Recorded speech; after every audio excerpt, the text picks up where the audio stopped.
Hey, this is Steve Stine from guitarzoom, and thank you so much for joining me. What I want to help you with today is a problem that I get a lot of people that come up to me asking me about all the time, which is how do I break out of a rut, or how do I make my solos sound more like solos and less like scales, or how do I keep myself from getting bored all the time because I'm playing the same things over and over and over. And there's a lot of different ways to approach this, but one thing that I think is really important is learning how to see more of your fretboard as one continuous flow of movement versus, just a position or a box, we call it, just one place on the guitar, or maybe we've got one here and one down here or something like that, and it really prohibits us from being able to move across the guitar. So that's what I want to help you with a little bit today. So it doesn't matter whether you are practicing pentatonic or you're practicing diatonic, whatever scale it is. Any scale is able to be viewed across the entire fretboard. Okay? It just takes a little time. Now, this isn't the only thing. Obviously, learning to better your technique and better your understanding through theory and learning licks and patterns and all these things are really great things to learn how to do. But I think learning to have more freedom across your fretboard is a really great thing to build your confidence and build your creativity because it gives you something else. Okay? When I first started learning how to play, I'll refer to this as my first position. I'm going to go up to the 12th fret, which is E minor pentatonic or G major pentatonic, depending on how you're looking at this. And I learned how to play this, which I'm sure most of you know.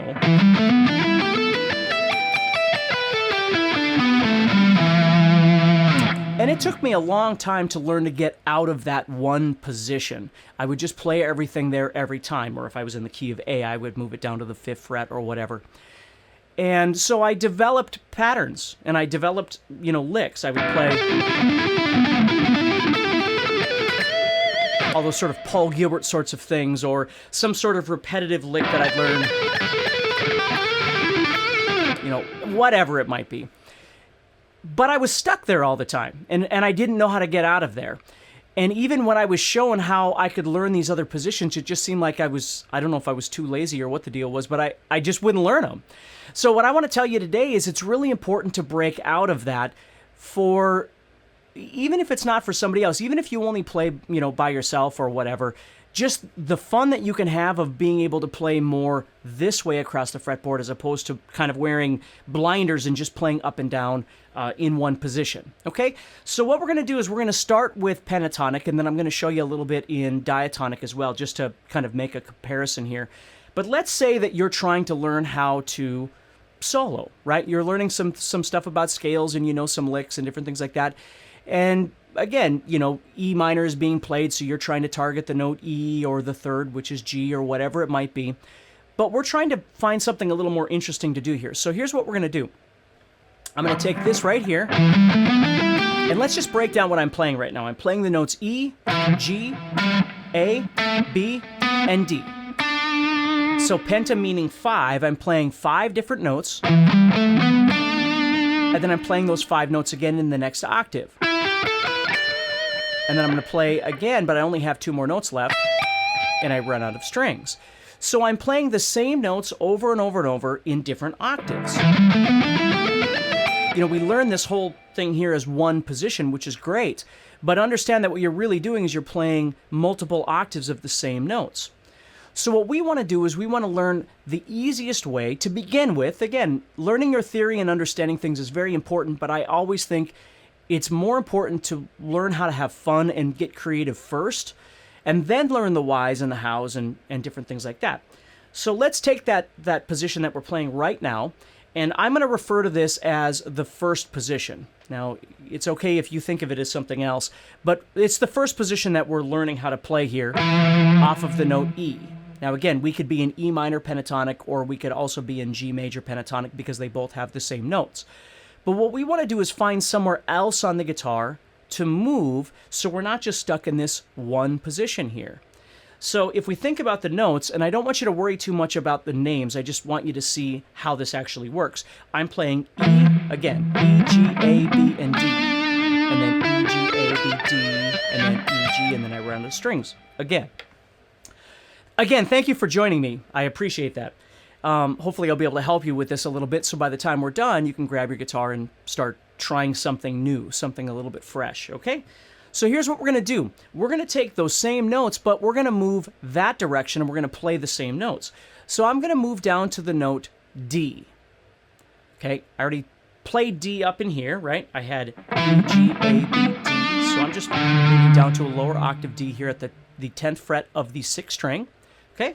And I'm going to play this shape. Let me show you the shape first, and then let's talk about what the notes are real quick. So I'm going to play 10, 12, 10, 12, 9, 12, 9, 12, 10, 12, 10, 12. So I'm playing 10, 12 twice, 9, 12 twice, and then 10, 12 twice again. So it's a fairly symmetrical shape that's fairly easy to play.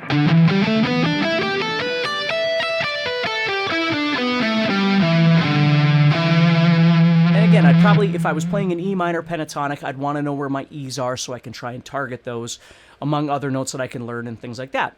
But what I want you to hear now is that when I play this,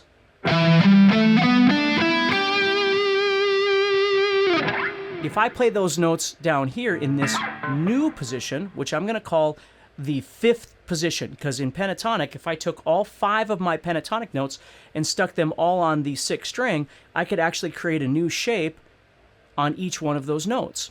So again, don't worry about the title, the position titles, but just so you can kind of see what I'm doing here. So I'm playing, so I'm going to go down here, and I start on D, but if I start here,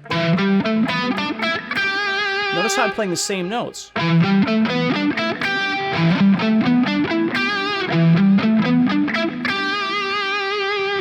So it looks different, but it sounds the same.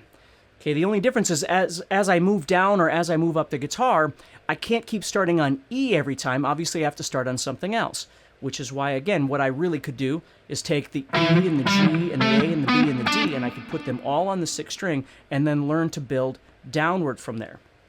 Now, the most important thing is once you've learned how to do that, let's say you know that first position of E minor pentatonic right here. And now you're learning this new position, which I'm calling the 5th position, but it doesn't matter. I learned this new position that's starting at the 10th fret, but it's the same notes over and over and over, right?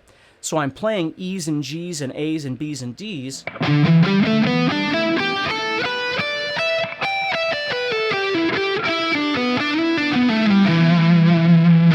And that's what I really want you to start thinking about, isn't the fact that you're learning this new position, so to speak, which is important, but it's really learning how to visualize how this new position and that other position that you knew are connecting together to give you this freedom to be able to move around the fretboard. This is where sliding and all these different things become really important, because we can start getting more creative with our movements through these two positions, or we can even connect the two positions together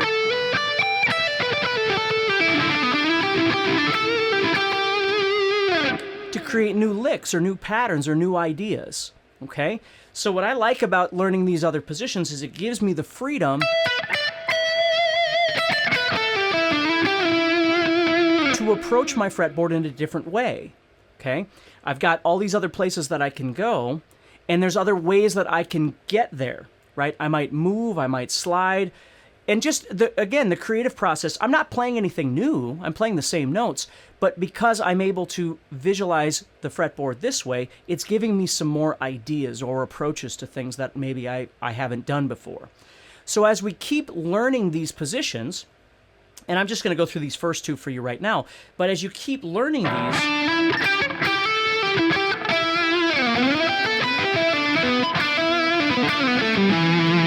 it gives you the availability of being able to move around wherever it is you'd like to go. And then when you get into that, let's call it the home position, right? This main place, then you've got all these cool licks that you can do.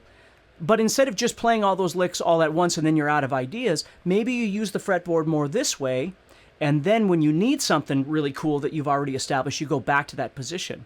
Or maybe you start learning some licks in some of those other positions, so as you're moving around, you can get into that position and come up with some things that you've practiced there as well. I try and teach people a technique called meandering, and basically what meandering is is setting a metronome or using a backing track or whatever it is at a particular tempo and learning how to move without stopping. Okay, now this isn't necessarily a musical technique, it's just a practice technique to see how well you actually know your fretboard. So let's say, for instance, I set a metronome and my practice was at this speed.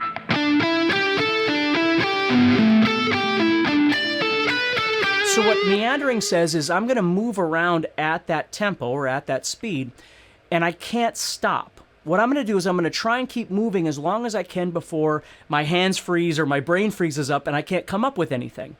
If it happens a lot, it means I'm probably moving too fast, right? If I have to stop a lot, then I need to slow my metronome down or my jam track or whatever it is I'm using. So you want to find a comfortable speed. This isn't necessarily just practicing each position, which is really important. This is trying to learn how to move in and out of the positions that you have been practicing to see the possibility of getting creative with them. So let's say, again, I'll say I'm right here.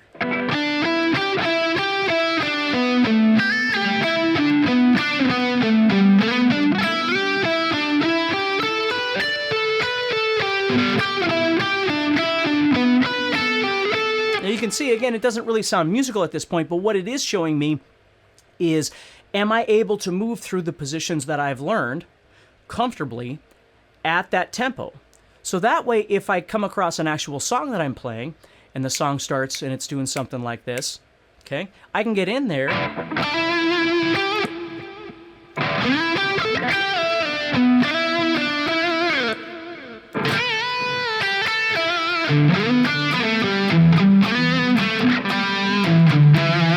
And I can start learning how to move around with more rhythm, more phrasing, all these different things that can happen.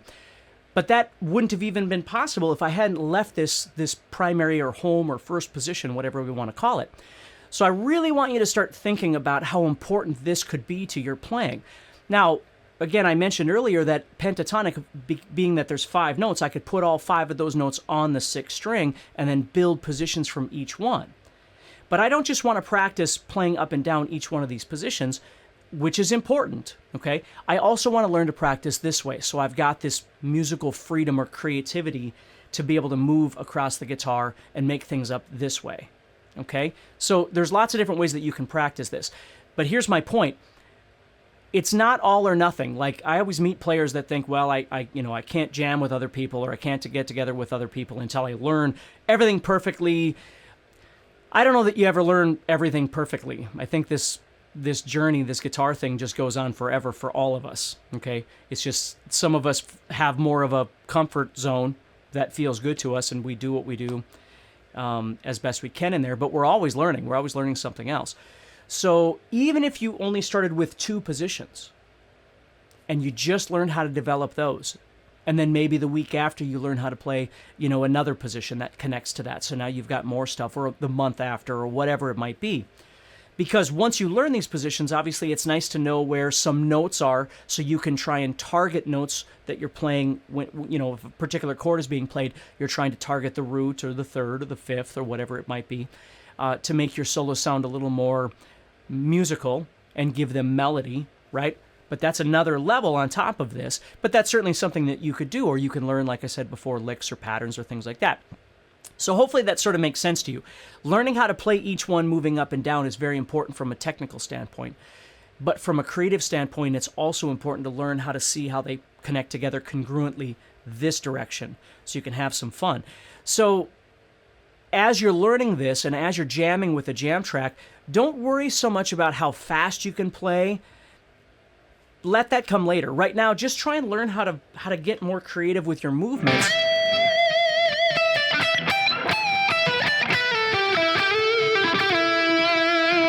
Kind of move around the fretboard and just enjoy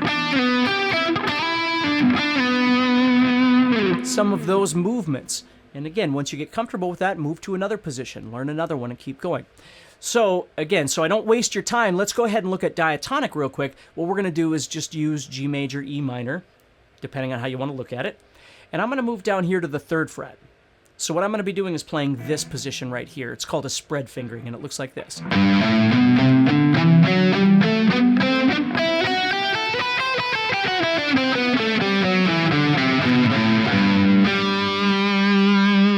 I'm doing here is playing the notes of the G major scale. I'm playing G, A, B, C, D, E, F sharp, and then it starts all over. G, A, B, C, D, E, F sharp, G, A, B, C, and then I run out of strings. But again, same principle. I could learn another position, and it would enable me to move across the guitar. So if we wanted to call this position that I just played the first position, and if you don't know it, don't sweat it. I just want to show you this in case this is where you are in your playing. So I could move to the second note, which is A, and play the exact same notes again, but I'm simply starting on A. So I'm playing A, B, C, D, E, F sharp, G, A, B, C, D, E, F sharp, G, A, B, C, and then I've got D. Now, the bigger picture here is with these two positions, instead of just playing up and down each one, which is important, no doubt about it, but I could start moving around the fretboard, combining these two,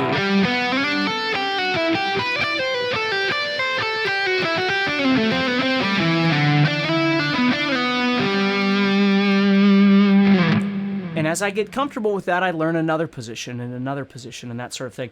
And what it really does is it just opens up my availability of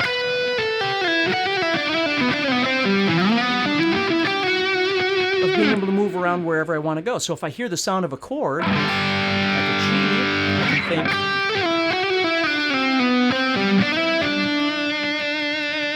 and then if E minor comes up,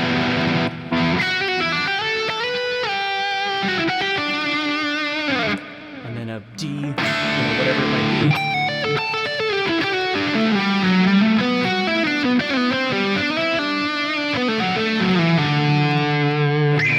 Back to G or whatever it might be. It gives me this larger palette to work from to get more creative, which hopefully will sound better to whoever's listening to me. But more importantly, it's going to be more exciting for me as a player because I'm not just doing the same thing. I'm not just going up and down over and over and over. Now, don't get me wrong. Needless to say, there's a million wonderful things that you can do in one position. I'm just saying if you haven't really explored the fretboard moving across this way, I strongly recommend that you start learning how to do that just a little bit.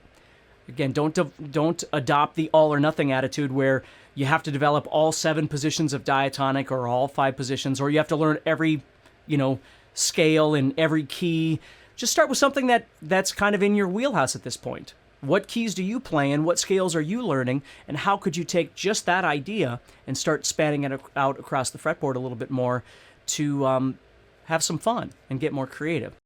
Hey, thank you so much for watching. Make sure that you click the subscribe button so you're always notified when I have new videos. And if you need help choosing a guitar course that's perfect for you, make sure that you click the Help Me Choose link in the description.